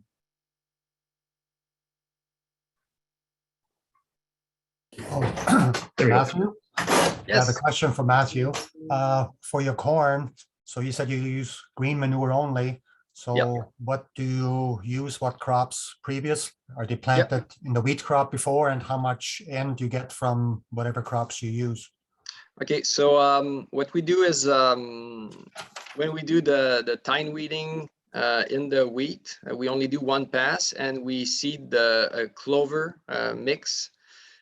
So it's 8 kilos per hectare of red double cut clover and white Kua. So it's about 70-30. And we come back after the wheat harvest to no-till plant some forage peas in the clover cover to get as much nitrogen as possible. And in some of the fields, what we do is we don't do that in heavy clay, but in other fields we pass a lambkin, a Reuben, after the wheat harvest. We build new ridges for the corn the next year, and we broadcast seed the peas. So that's what we see in the photos in the photo at the bottom there. So it's a pea field that's been ridged the fall before, and we come back in the spring and we direct seed the corn in the pea cover. Okay, thank So you. I'd say it's about 1/3 of our corn surface. We use that technique, and the other 2/3 is more conventional approach with clover and peas no-till seeded in the cover. And how much nitrogen do you figure you get from those 3 cover crops? I'd say about 180. Okay, And with clover, we really see an increase in the soil structure that we don't see with the peas. So we find they're really, I'd say they work together really well in terms of the peas bringing a lot of nitrogen and the clover bringing a better soil structure. okay. Have you ever used hairy vetch? Yes, we did. What happened with hairy vetch is we got a lot of disease, and we couldn't get enough biomass because of diseases in hairy vetch. So we always got like a poor cover. That's what we found, and also the price of the seed was kind of prohibitive for us. Thank you. What kind of yields do you see with your corn in that system? In that system, we see about 8.5 to 9 tons per hectare. So that's about 3.5 tons per acre. If we do the conversion. Perfect. I think somebody else had their hand up as well. Jay Ford. You want to unmute yourself?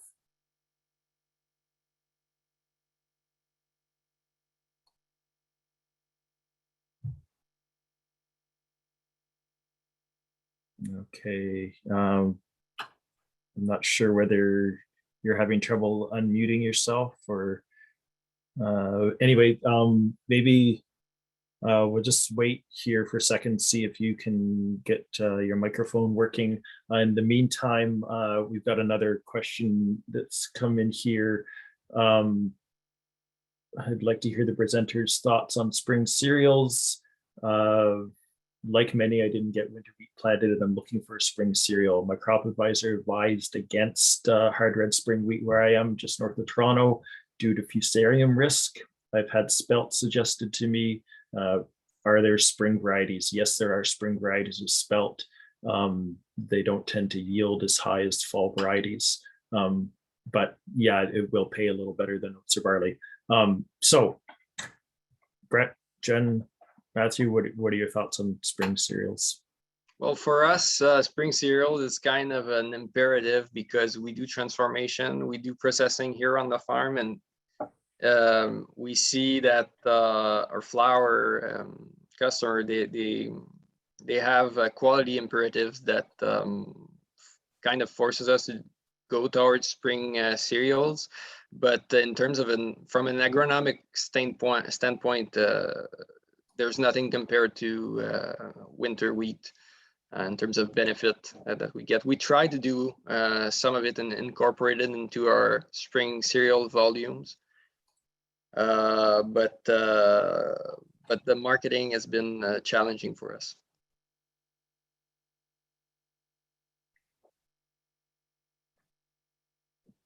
Brett or Jen? Yeah, Brett, go for it. Yeah, hey Rob, maybe it would be possible for Matthew to stop his screen share so we can see everyone's faces. Is that possible, Matthew? Yep. I just want to see everyone's lovely faces.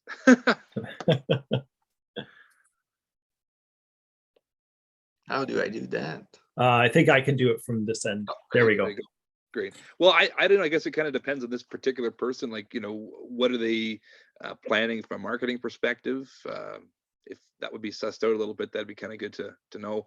We haven't had any issues growing hard red spring wheat from a quality or fusarium issue. I think it comes down to what varieties you're going to be seeding. Certainly a lot of the work that C&M Seeds has done with their hard red program in our part of Ontario has resulted in phenomenal yielding varieties, but they really don't have a great fusarium resistance package on them. So we've been seeding some Scotia wheat. I think it's out of either Eastern Ontario or Quebec. And it's definitely not going to win any yield records. It produces a ridiculous amount of straw, but really has done a good job from a disease resistance perspective. We've also tried a few different other varieties, and it's always a trade-off, right? Like either you're going to be having the best disease package, you're going to have lodging concerns, because typically the taller a spring wheat will be, the lower the fusarium risk is. Just seems to work out that way. But I think there's good options, and barley is a phenomenal small grain crop. And if you're really worried about fusarium and you have an oat market, just grow oats.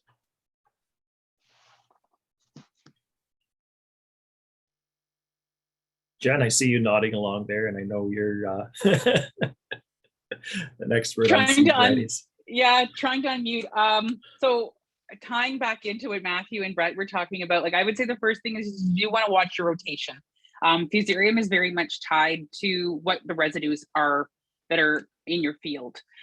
So if you do need to lengthen from something that would also be a carrier like corn, and again, like Brett says, really tying into that genetics really is a big part of it.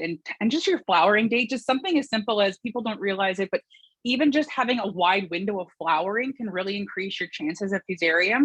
So if you can make sure that your drill, your corn, or your drill is well set up, you've got even planting, even spacing, that does a lot. Same with keeping a higher seeding rate, like what Brett recommended, especially moving into the organics. You're not usually nitrogen rich like a lot of conventional growers using synthetic fertilizers. So I would definitely say to that. And again, when it comes to grains, I think Matthew's 100% bang on. Winter wheat's always king.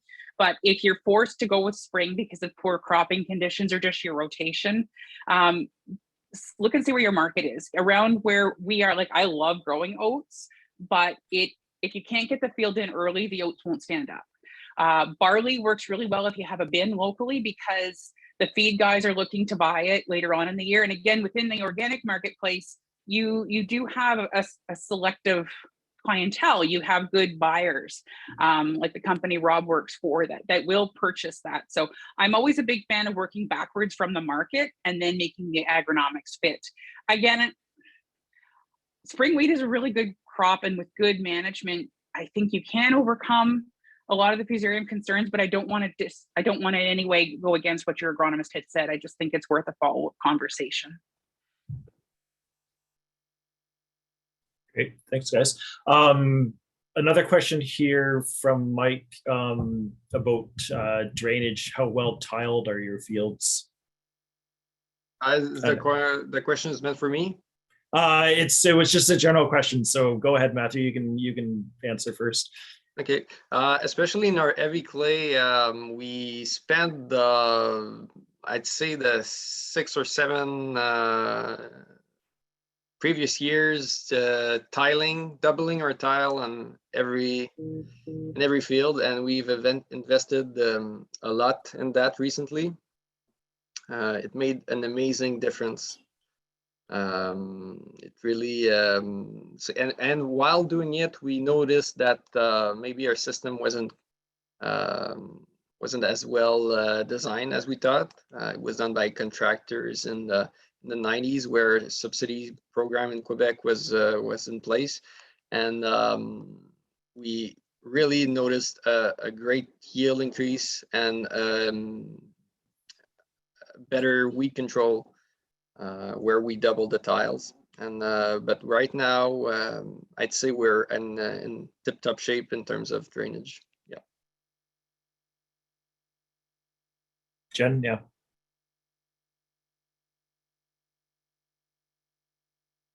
Sorry, I still keep forgetting to unmute the wrong one. So my husband and I, the second farm we ever bought was from a neighbor who was waiting to save up to buy tile drains, and he went bankrupt. We bought the farm and we talked to the banker about getting the tile drains, and we actually were able to lock in the drainage costs tied to the mortgage. I don't necessarily know if it was the full 20 years, but Brett was talking about how compaction is the #1 yield robber.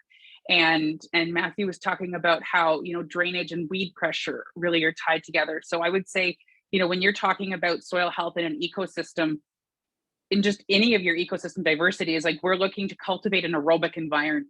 We want to have that oxygen, and the drainage is what gives us that for the root development, for, to have the proper balances of nutrients and life in the soil. So, and I know for myself, even my rented ground, especially, I don't have good outlet. So sometimes you do have to tweak, but we've actually let farms go in the past because they weren't drained enough. And we're better to farm less ground better than to try to farm ground and work against something that really gets the benefit. Again, one of them, the gentleman would not let us put drains in because it was great. And then he went broke farming his own ground. So now he's back to renting it out after a whole bunch of tile drains went back in. So sometimes you just got to let these things work themselves out. Yeah, no, we certainly think that if you can't afford to tile it, you really shouldn't be farming it.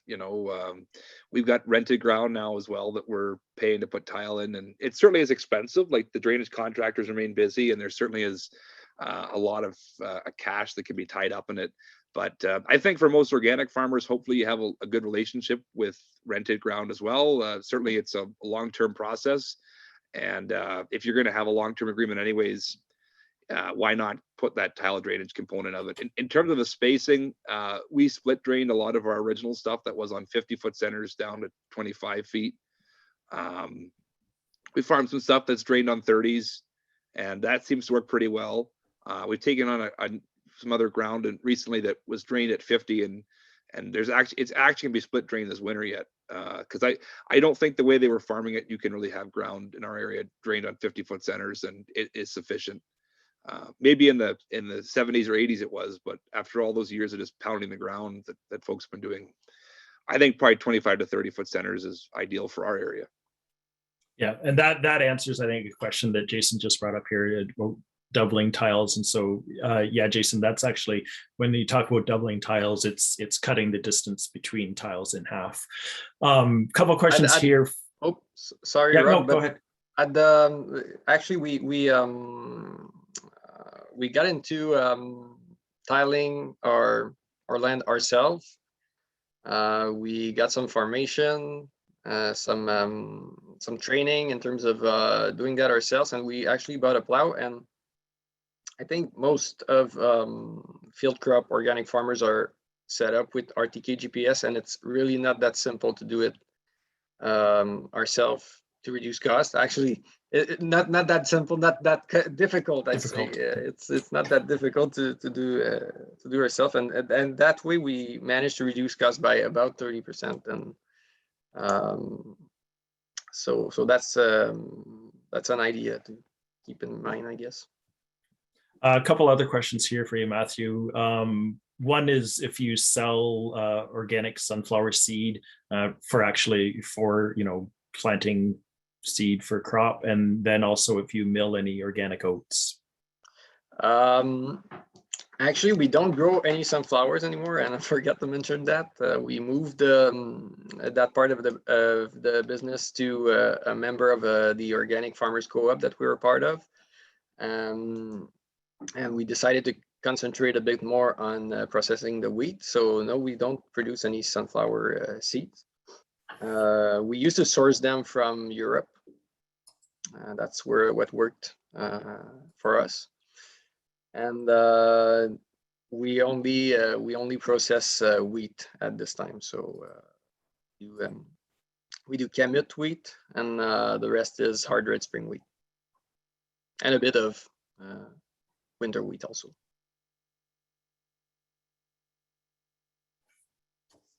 Great. Any other? I think we've answered all the questions that have come up in the question and answer and chat box. Do you guys have any questions for each other or comments? Jen? I'm curious about your labor. That's always a big thing for myself, is that when we look at even just within the seed business, it was overwhelming trying to find skilled labor. And I know that that's something we're seeing everywhere. I'm curious on each of your operations, how many staff do you have? And that includes family members on the farm. And how much of that is for the production base and how much is that for all your value added ones? Go ahead, Brett. Sure. So from the primary production, in terms of running the land, and then as well as the hogs, it's basically Carl, Jamie, and myself that look after all that. And it's enough to keep us busy, but yeah, 180 sow to finish and over 1,000 acres of crop production. It's busy, but it's good. It's healthy, and then we get support from other family members. My mom, my younger brother Luke. He certainly helps a lot more. They help a lot more on the direct marketing end of things. So it's a team effort, it's a family effort, and we have some friends that'll help as well. But from the actual primary production, the three of us look after the bulk of the work. Pretty much just the same thing for us, actually. It's my brother, myself, and one employee that takes care of the more of the maintenance side of things. My cousin is here for the administrative part, and we get help for other family members. So my dad is always ready to help us on the farm. Both of my uncles also, so they do about I'd say 10 to 12 hour each per month on the farm. But yeah, labor really is an issue, and we always take a summer student every summer, but yeah, it's it's hard to find good labor in our area. Also, actually, we're close from your place, so it's pretty much the same. But yeah, I think that a lot of the automations made it a lot easier to cover more ground, in less time. And you don't need to have as many people to do it. Certainly with the RTKs allowed us to be able to put more hours on a machine without feeling as worn down at the end of the day, and that's been nice to see. And I'm quite confident in the next 10 years we're going to have a level of autonomous machinery that we wouldn't recognize today. So I'm quite excited about that. I don't think that's going to be a major issue so long as we keep current with investments in machinery and equipment.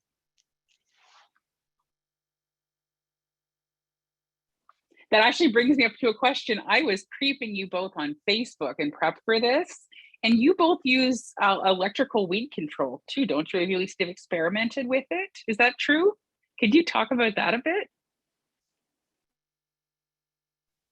well, a contractor close from our place actually bought the machine, the weed zapper, and to kind of diversify. He's a custom spraying guy, and he kind of bought the machine to diversify his service offer, and so we decided to try it, and we were the first to try it in our area.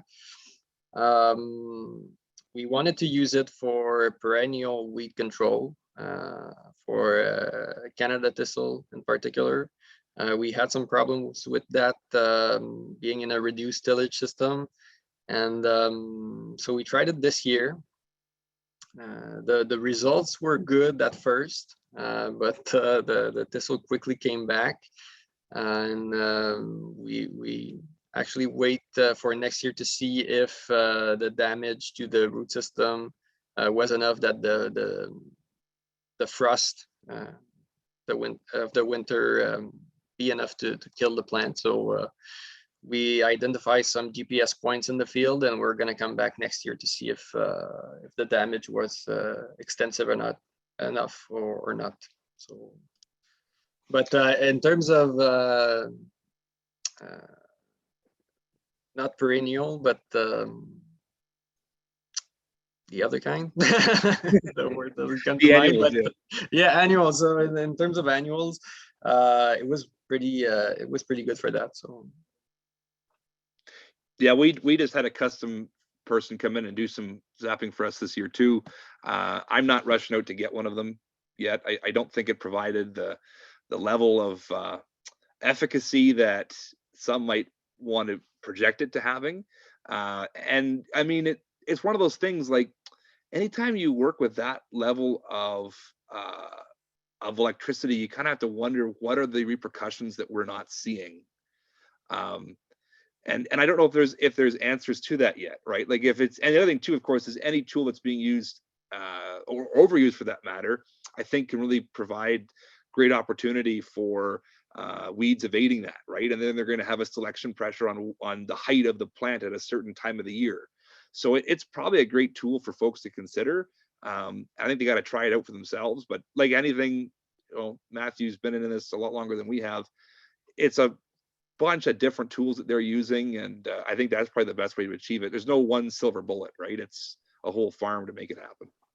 The effect on the soils also, it's not really documented, and we use the precaution standards for everything else in organic, but for that I mean there's some questions to be raised about this machine, but yeah, we're not rushing out either to buy one. The results were good, but not good enough to justify the investment, in my opinion. Thanks, guys. Just before we wrap up, the final question here, not really a question, but Eric would like to hear you all share your number one challenge and your number one success. For all of life, or just what's the scope limited to? Let's limit it to organic crop production.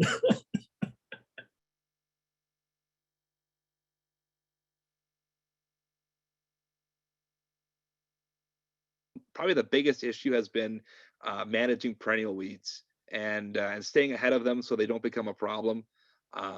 That's why we get really excited about these alfalfa-based system, you know, getting the cereal rye in, cutting for forage. Interestingly enough, even, you know, in that field of beans that had the rye taken off for forage, you didn't really see any thistles there. So I think the thistles are always going to be there, but we got to be one step ahead of them. And integrating that spring cutting might be another mode of action to help look after those problem weeds. And, you know, the alternative to that, I think, is on the positive end, these successes we're having, trying new things, learning from other producers, working together. I mean, we've got such a wealth of knowledge across, you know, our portion of Canada that we can work across provinces and learn from each other. You know, our whole idea has been informed by the experience of others.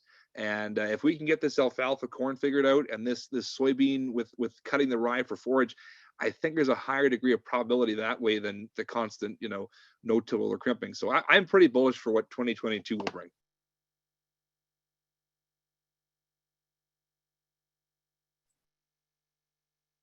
Matthew? Sorry, what was the question again? Your biggest challenge and your biggest success. Okay. Well, challenges. Well, perennial weeds is really a good one on our farm also in terms of the organic production system. Right now we're having some problem with urban expansion in our area with land value and all that stuff, which is also a challenge, but more on the managerial part of things. But yeah, GMO contamination also in our area, it's a big problem. We have to be aware of that, and seed availability, I'd say. Other than that, great success. I'd say the ridge till system is actually a success for us. It's really a great system in terms of conserving, in terms of conservation and regenerative practices. So we're kind of the only guys in our part of Quebec who don't use any tillage in the fall for corn. To get that 100% residue cover, it's really something that is a success, I think, and that we're kind of proud of. So that's pretty much it on my end. Jen? Well, I'm not organic yet, so I don't really know if I can weigh in on this one. I think for me, the biggest things are going to be is making sure that I'm managing my fertility. I'll have to figure out a way to get either manure or livestock in the system in some way. And again, the perennial weed pressure, just because I'm reduced tillage, is something that I'm conquering those demons still too. So moving forward, I think my biggest hurdle that I need to overcome before we fully transition is to make sure I understand the marketplace better. And again, it's conferences like this that help with that, I think, and hopefully at some point in time, we'll actually get a chance to see each other in person. That'd be great. All right, well, thank you so much. All three of you have just been fantastic sources of information and inspiration for all of us. I think, we've heard some really great examples of how adapting tillage and adapting forages and cover crops, intercropping, how all these different methods can really contribute to building more sustainable regenerative rotations. And I think, Brett, you brought up an idea during one of our organizing calls that I'm gonna ask you to pitch here. Yeah, sure. Well, hey, you know what? We've had some of these online meetings and it's all great to hear things, but I think we got to get a little more audience engagement. And so I don't know how this is exactly going to work. It's going to be a bit of controlled chaos, but what I'd like people to think about when they go, well, they are home already probably. So as they remain at home later today and tomorrow, would be to think about, what is their moonshot rotation idea? Put it together in a quick little proposal, like, what are some really cool ideas that you see working on your farm? It doesn't have to be just field crops. We can tie in the folks that have some of the horticulture aspects too.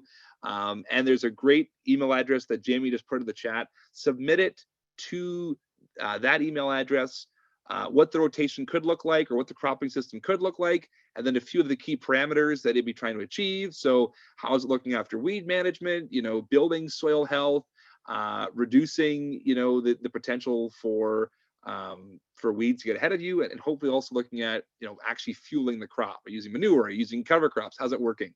So if you could submit it to Jamie, ideally by Thursday evening, and then hopefully was it Thursday evening works, Jamie, or Friday evening? What works better? Thursday works because we want to share it on Friday. Perfect. So submit it Thursday evening, and we're going to have our little panel. We'll judge things in terms of what we think is the coolest, and it has to be cool but also practical. So it has to be economically feasible, all those things. Just submit a cool moonshot idea. We're going to do a little evaluation on it, and like to announce a few people who have great ideas at the wrap up of the conference on Friday. And there is some prizes that are to be won as well, so definitely worth your time. I think it'd be a cool opportunity to share and learn from each other. We'll share the winners at the end of the integrated weed management session on Friday around 1:50. Yes, it'll be field crop focused as well, so most people will probably be there. Did you want to say any last words, Rob? Because I have a little closing. Yeah, no, I think I'll let you kind of wrap it up here, but yeah, I just wanted to say thanks once again to Matthew and Brett and Jen for a fantastic job. So yes, thank you, Rob, for moderating as well, and a big thank you to the interpreters and our sponsors. I've just posted a session survey link in the chat.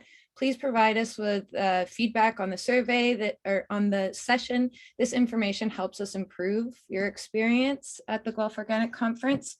And then our next session is happening this afternoon, the review of the 2021 Ontario Organic Market Report from 2:30 to 4 p.m. EST. And then also please take advantage of the conference platform. There's like a half-hour break between these two sessions. So go and look at the exhibit hall, engage with the staff there. You just click their name. You can start a chat and chat with them or ask them any questions. And then additionally, under the networking section, we've set up a group there where you can discuss this session further. And so you can go there and have chat with people about what you learned or questions you still have. So we hope to see you at the next session and hope you make the most of the platform. Thank you. Thanks, everyone.